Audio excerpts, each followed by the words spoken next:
TDE Punch reveals Kendrick Lamar made a longer version of Euphoria. Now, this is very interesting to me.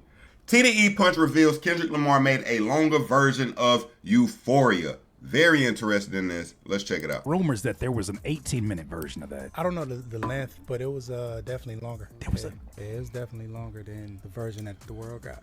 It was just some things in there I didn't think would have been beneficial in the long run. Punch TDE. Let me be the first nigga to tell you. Kendrick don't give a fuck what you think, gang. Okay? Kendrick don't give a fuck what you think, Punch TDE. I'm gonna be dead ass honest with you, okay? You the manager over there at TDE, he's the star. He does what he wants. If he wanted to put out a 30-minute track, Euphoria, he would have done it with whatever he wanted to put in it. You would not have stopped it.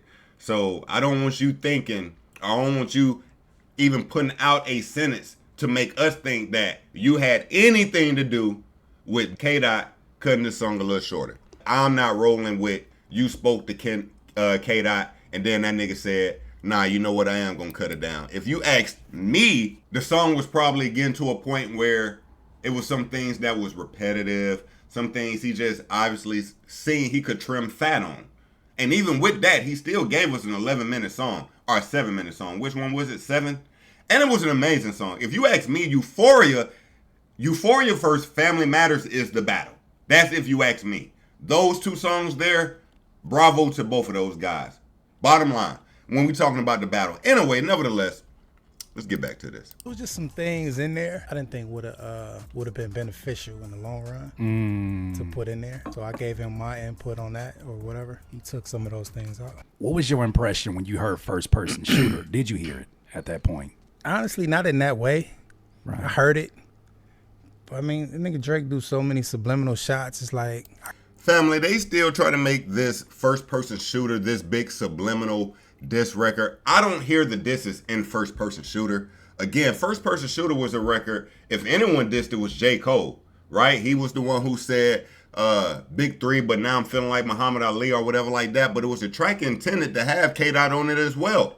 Family, the truth is K-Dot felt the way and he let that shit out and he won at the end of it. Bottom line, K-Dot felt the way. And you know what? K-Dot spent his career making moments from disses. Let's be honest. Control was a moment in hip hop, but it was really all disses. That's what K-Dot has done throughout his career. Like, he'll make amazing music, and every now and then he'll just smack the shit out of niggas for no reason. Now, some niggas bite the bait. Drake did from Control, which created the beef that led to the battle last year, this time last year. Matter of fact, family, if I'm not mistaken, Push-Ups dropped a year ago today. Drake Push-Ups. Look at this, family. Look at this. April 19th, 2024. It really popped off. Like, for real. These are facts. These are facts. Nigga, he's saying that like Dot don't do the same motherfucking thing, but again, niggas gonna be biased towards who they biased towards. I didn't know K-Dot was dissing in All the Stars, an amazing song, beautiful song. Nigga, it's a diss. And they dope too. Don't get me wrong. Like, the boy can rap. People was saying that Dot wasn't battle track tested. Nigga, Dot ain't battle tested. Hold up now. We ain't finna create new fucking narratives out this bitch. Alright? This was Dot's first official battle. Let's not get to jumping around and making up new shit. Who did Dot battle in hip hop before Drake? Has he thrown shots at motherfuckers? Yes. Has he in verses? Absolutely. The nigga ain't never had a battle. Drake is battle tested, nigga. No matter if you like him, hate him, whatever. The nigga got battles on his resume. That's a fact. Mm-hmm. That's a fact. You know what I mean? With no songs written, he was fully prepared. This nigga was clearly lying. Dot had songs already fully prepared, pre-written. I'm not buying this shit. The nigga had a 20-minute song. He cut it down. Out of here talking about not written. The nigga started the show off. Out of here. That's cap. That's cap. That's cap. No, man. I'm not buying it. But it's like, They couldn't even have enough time. There wasn't enough time for them to put a piece in the oven.